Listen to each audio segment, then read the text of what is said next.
কাজ কাজ নিয়ে নিয়মিত কাজ করা হয়, বিভিন্ন ধরনের চ্যালেঞ্জেসগুলো ফেস করা হয় এবং থাকে বিভিন্ন ধরনের প্রতিবন্ধকতা মেনটেন করে আমরা এগিয়ে যাই সামনের পথে। আসেন আজকে আমাদের সাথে একজন অতিথি আছেন যিনি ফ্রিল্যান্সার এবং প্রচুর প্রতিবন্ধকতা পার করে আসছেন সফলতার দিকে। তার প্রতিবন্ধকতাগুলো আমরা শুনব। শুরুতেই তার সাথে পরিচিত হয়ে নিই। ভাইয়া যদি আপনার পরিচয়টা দিতেন। আমি ইয়ার শ্রাবণ। আমার সবচেয়ে বড় পরিচয়, আমি একজন ফ্রিল্যান্সার এবং পাশাপাশি একজন এন্টারপ্রেনার। আমি কাজ করছি ওয়েব ডিজাইন এবং ডেভেলপমেন্ট নিয়ে বেসিক্যালি। শুরুতে কাজ করার সময় আমরা জানি যে একজন ফ্রিল্যান্সার হন বা একজন উদ্যোক্তা যেইটাই করেন না কেন, প্রতিনিয়ত কিন্তু বিভিন্ন ধরনের চ্যালেঞ্জেসের সম্মুখীন হতে হয়। আমরা আসলে সেই গল্পগুলো জানতে চাই। একদম শুরুতে যখন শিখতে গিয়েছেন, কারণ আমরা জানি যে বাংলাদেশে এত শিক্ষার প্ল্যাটফর্ম নাই, এত ধরনের জায়গা নাই যেখান থেকে আসলে আমরা শিখতে পারি, সেই সময়ের প্রতিবন্ধকতাগুলো কীরকম ছিল যদি আমরা জানতে চাই। যদি শুরু করতে হয় সেক্ষেত্রে আমার প্রথম দিনগুলোর কথাই বলতে হবে। বেসিক্যালি আমি শুরু করেছি 2017-তে। এখনকার যে অবস্থা আর 2017-এর অবস্থার মধ্যে বিশাল একটা পার্থক্য। বেসিক্যালি এখন আমরা অনেক জায়গাতেই দেখতে পাই যে অনেক ধরনের প্রতিষ্ঠান আছে যেখান থেকে শিক্ষা শেখা যায় বা স্কিল ডেভেলপ করা যায়। বাট যেই সময়টাতে আমি শুরু করেছি সেই সময়টাতে আসলে এই ধরনের প্রতিষ্ঠান নাই বললেই চলে। হাতে গোনা কিছু প্রতিষ্ঠান ছিল যেখান থেকেই শিক্ষা নিয়েছি এবং শুরু করেছি। বাট শুরুর দিকটা খুবই কষ্টকর ছিল, কারণ গাইডলাইনের খুবই অভাব ছিল ওই সময়টাতে। এবং আসলে কীভাবে মার্কেট প্লেসে যাব, কীভাবে প্রত্যেকটা ধাপ অতিক্রম করব, কীভাবে ক্লায়েন্টের সাথে কথা বলবো, আসলে এই বিষয়গুলোই কিন্তু খুবই চ্যালেঞ্জেস ছিল ওই মুহূর্ততে। আমি যেটা একটু আগে বললাম যে আমি কিভাবে কথা বলবো ক্লায়েন্টের সাথে, আমি মনে করি যে ফ্রিল্যান্সিং ক্ষেত্রে বা যে কোনো ক্ষেত্রে ব্যবসা করতে হলে যে কোনো জায়গাতে সবচেয়ে বড় চ্যালেঞ্জেস কিন্তু এই জায়গাটাতে কমিউনিকেশন স্কিল এবং বিজনেস ডিলিং। এই জায়গাটাতে আসলে চ্যালেঞ্জেসগুলো কী ধরনের ফেস করেছেন এবং কিভাবে সমাধান করেছেন যদি আমরা একটু জানতে চাই। যেটা হচ্ছে আসলে কমিউনিকেশন স্কিল সবসময় গুরুত্বপূর্ণ। এটা আমাদের এই দৈনন্দিন জীবনেই হোক বা হচ্ছে কর্মক্ষেত্রেই হোক, সব ক্ষেত্রেই।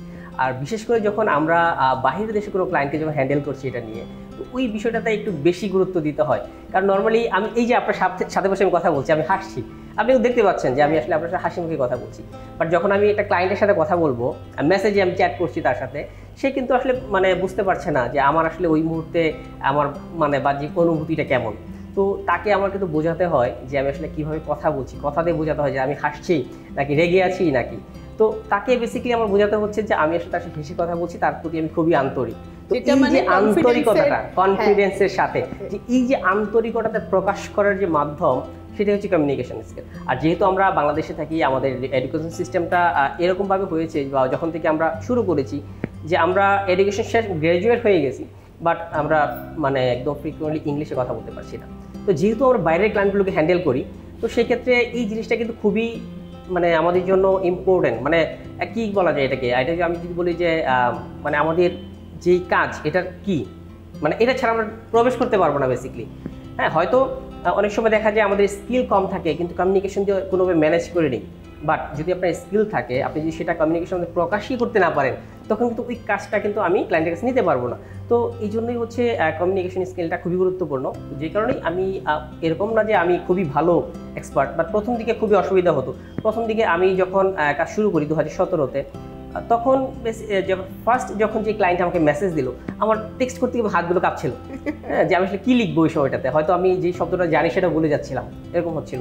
তো ওই জিনিসটার নার্ভ ধরে রেখে প্রপারলি আপনি যতটুকুই পারেন না কেন একদম গুছিয়ে লেখে যদি ক্লায়েন্টের কাছে যদি এটা এক্সপান্ড করা যায়, তাহলে ভালো কিছু হবে। আমি শুরুর প্রথম কাজটা আসলে আমাদের সবার মনে থাকে। আমরা প্রথম ইনকাম, প্রথম যেটাই করি না কেন সেটার প্রথম যে অভিজ্ঞতা, আমি আসলে প্রথম কাজটার অভিজ্ঞতা জানতে চাই। প্রথম কাজটা আমি করেছিলাম 2017 সালের নভেম্বরে। হ্যাঁ, তো যেটা হচ্ছে একটা লোগো ট্রেসিংয়ের কাজ ছিল। তখন আমি লোগো ডিজাইন দিয়ে শুরু করেছিলাম একদম ফার্স্টে। তখন আসলে ওয়েব ডিজাইন এবং ডেভেলপমেন্ট আমার জন্য একটু কঠিন ছিল প্রথম দিকে। তো ফার্স্টে নভেম্বরে শুরু করেছি এবং হচ্ছে $5 একটা কাজ পেয়েছিলাম। এবং ওই কাজটা পাওয়ার পরে এত বেশি ভালো লাগছিল যে কত ডলার ছিল বা অ্যামাউন্টটা কত ছিল এটা কিন্তু আমার মাথায় থাকেনি। বাট আমার কাছে মনে হচ্ছে হ্যাঁ আমি যেহেতু এই লাইনে এসেছি ফ্রিল্যান্সিং করতে, আমি একটা কাজ পেয়েছি। এটা মানে বলার মতো না। এখন বর্তমান সময়ে যে ধরনের কাজ করি বা যে অ্যামাউন্টের কাজ করি সেটার তুলনায় হয়তো ওটা কিছুই না, কিন্তু ওই কাজটা আমার এখনও মনে থাকে, কারণ ওই কাজটা আমি এইভাবে করেছিলাম। মানে এখন আমার মনে পড়ে যে প্রত্যেকটা পার্ট মনে পড়ে যে এই ছোট একটা কাজ $5, কিন্তু আমি কীভাবে কি স্টেপে করেছি প্রত্যেকটা স্টেপ আমার এখনও মনে। আমি স্টেপগুলো যেমন ফার্স্ট কমিউনিকেশন করার, আপনি একটু আগে বলছিলেন যে টেক্সটিং করতেও আপনার টেনশন হয়েছে, সেটার অভিজ্ঞতার সাথে এখন যে কমিউনিকেশনগুলো আপনি করছেন, কারণ আমাদের ফ্রিল্যান্সিং ওয়ার্ল্ডের কিন্তু আলাদা আলাদা ভাষা আছে, আমরা কিন্তু একই রকমের কথা বলি না। অন্যান্য আমাদের ছোট ছোট কিছু টপিক ওয়ার্ড আছে, ছোট ছোট কিছু বিজনেস ওয়ার্ড আছে সেইভাবে। তো এই যে গতানুগতিক আমরা যেটা কমিউনিকেশন করি সেটা ল্যাঙ্গুয়েজের থেকে কিন্তু অনেকখানি আলাদা আমাদের ফ্রিল্যান্সিং ল্যাঙ্গুয়েজ। সেই জায়গাটাতে আপনার আসার জন্য আপনি কী ধরনের হেল্প পেয়েছেন বা কী ধরনের চ্যালেঞ্জেসগুলো ফেস করেছেন?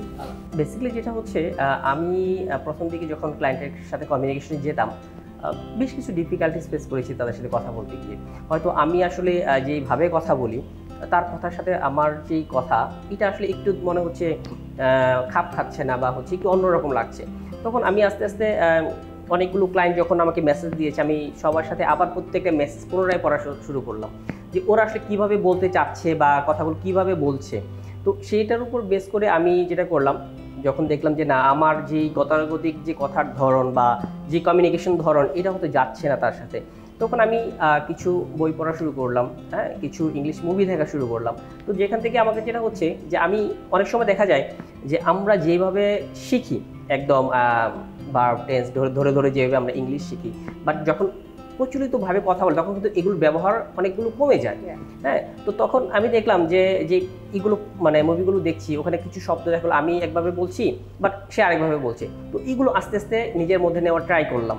তো তারপর আস্তে আস্তে ইমপ্লিমেন্ট করা শুরু করলাম, দেখলাম যে না ক্লায়েন্ট এখন ভালোভাবে নিচ্ছে। আগে যেখানে ক্লায়েন্ট আমাকে বলতো যে আই ডিডন্ট গেট ইট, তুমি কী বলছো আমি বুঝি নাই, কিন্তু পরবর্তী তার এই কথাটা তারা বলতো না, তারা বলতো আচ্ছা ওকে ঠিক আছে আগাও, এরকম কথা বলতো। তো প্রথমে আমি বুঝতে পারলাম যে না আমার যেই বলার ধরনটা ছিল সেটাতে হয়তো ভুল ছিল, বাট গতানুগতিকভাবে তাদের সাথে যেভাবে কমিউনিকেট করতে হয় সেটা থেকে আমি দূরে ছিলাম। বাট আস্তে আস্তে আমি অ্যাডাপ্ট করে নিয়েছি যে ওই সিস্টেমটার সাথে।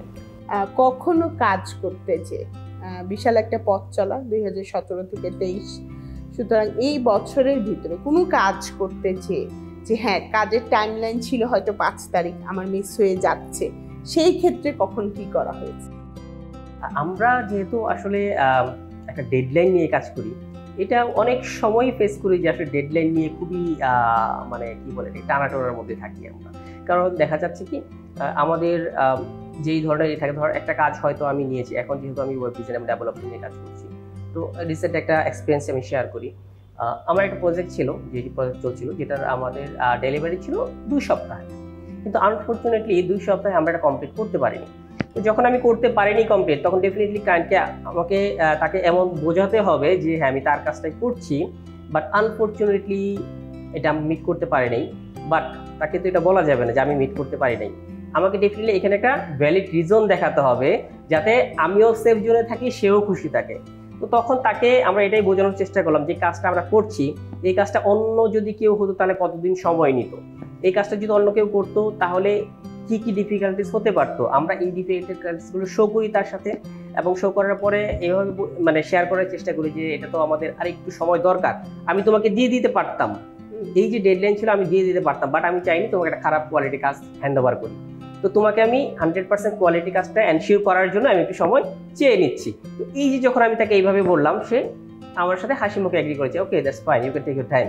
হ্যাঁ, তো এইভাবেই মানে আমরা চেষ্টা করি যে যখন একদমই ডেডলাইন কাছাকাছি হয়ে যায় বা ডেডলাইন এক্সপায়ার হয়ে যাওয়ার পসিবিলিটি থাকে, তখন ক্লায়েন্টকে একটু বোঝানোর চেষ্টা করি যে তার প্রজেক্টের ইম্পর্টেন্স কতটা তার কাছে এবং আমার কাছে। আমি তাকে একটা খারাপ কাজ কখনোই বা একটা লো কোয়ালিটির কাজ কখনোই আমি দিতে পারবো না, তার ভালো কাজটা এনশিওর করার জন্য আমাদের হয়তো আর একটু সময় দরকার। তো যখন আপনি কাউকে আশা দিবেন যে তার কাজটা ভালো হবে, আমরা হাই কোয়ালিটি দিব, তখন ডেফিনেটলি সেটা এগ্রি করবে ওই জায়গাতে। এইটাই আসলে কিন্তু সবার করা উচিত, কারণ আমরা একটা জিনিসে বাংলাদেশে ব্র্যান্ডিং বাংলাদেশ হিসেবে কিন্তু খুব খারাপ যে আমরা টাইমের অনুযায়ী কাজ করি না। আরেকটা যে জিনিস আমরা সবার কাছ থেকে শুনি, আমরা আসলে জানি যে পেমেন্ট নিয়ে আমরা বিভিন্ন ধরনের চ্যালেঞ্জেস ফেস করি। আপনার ক্ষেত্রে কি ধরনের চ্যালেঞ্জেসগুলো ছিল? ডেফিনেটলি পেমেন্টের চ্যালেঞ্জ সেই প্রথম থেকে শুরু হয়েছে এখন পর্যন্ত আছে। এটা এরকম না যে আমাদের সলভ হয়ে গেছে, কারণ আমরা মার্কেট প্লেস থেকে যে কাজগুলো পেয়ে থাকি বেসিক্যালি এটার হয়তো একটা সমাধান আমরা মানে পেয়েছি, হ্যাঁ, যদিও এই সমাধানের মধ্যেও অনেকগুলো আমাদের চাওয়া পাওয়া আছে, এখনো পূরণ হয়নি, বাট একটা পেয়েছি। বাট যখন আমরা আউটসাইড মার্কেট প্লেসে কোনো ক্লায়েন্টের সাথে কাজ করতে যাই ওই সময়টাতে আমরা আসলে বেসিক্যালি মেইন প্রবলেমটা ফেস করি। কারণ আমি চায়নার একজন ক্লায়েন্টের সাথে কাজ করি, রেগুলার কাজ করা হয় ওনার সাথে, তো উনি আমার মার্কেট প্লেসের বাইরে, তো উনি যখন পেমেন্ট করতে যায় আমাকে তখন একটা প্রবলেম ফেস করে, উনি পেপাল ইউজ করতে পারে না। উনি পেপাল ইউজ করতে পারে না, উনি আমাকে যেভাবে যে পেওনের যেটা ওনার পেওনের অ্যাকাউন্টও নেই, উনি আমার কাছে পেমেন্টটা করবে কিভাবে?